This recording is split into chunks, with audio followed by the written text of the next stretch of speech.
আসসালামু আলাইকুম। কেমন আছেন সবাই? আশা করি সবাই ভালো আছেন। আল্লাহর অশেষ রহমতে আমরাও ভালো আছি। তো আমার দিনগুলো কিন্তু খুব কর্মব্যস্ততার মাঝে কাটতেছে। এর জন্য রেগুলার ভিডিও দিতে পারছি না। তো এই তো আরাফের আব্বু কালকে রাত্রে বাজার থেকে সবজিগুলো নিয়ে আসছে।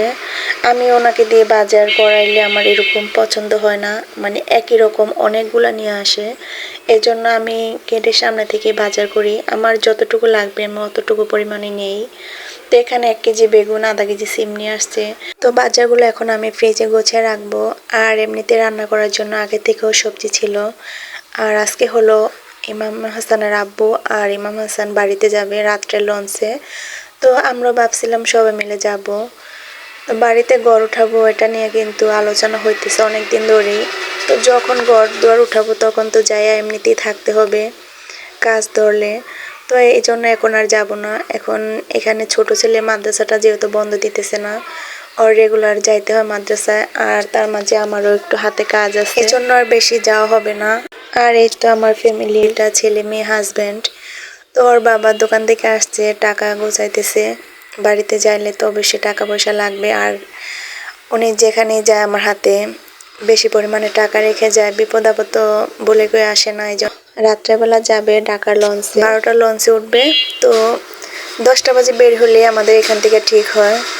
আমাদের যেহেতু একবারে ঘাটের সাথে বাসাটা, শুধু নদীটা পার হয়ে তারপর হচ্ছে বাসে উঠলেই বেশি সময় লাগে না। তো ওর বাবা ভাবছে যে 10টা বাজে বের হবে, কিন্তু ছেলেটা এত অস্থির হয়ে গেছে, 7টা বাজে বের হয়ে গেছে।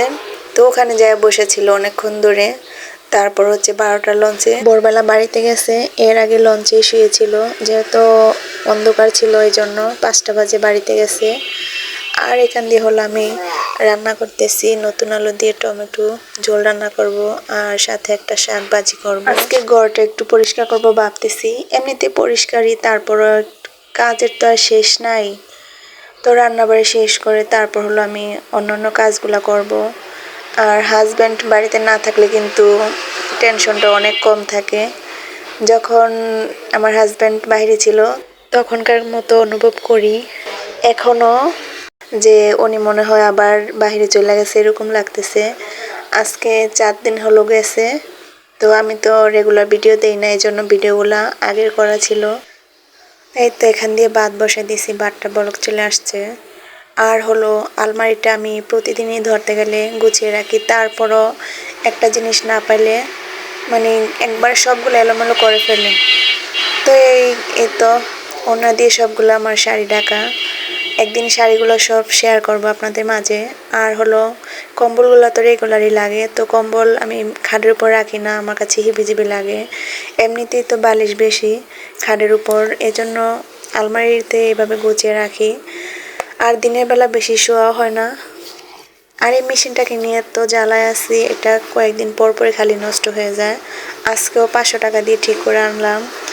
আর সাথে তো দরকারি কিছু জিনিস নিয়ে আসলাম, বকলম, পেস্টিন, তারপর হলো নিডেল, সুই, যা যা কিছু লাগবে নিয়ে আসলাম।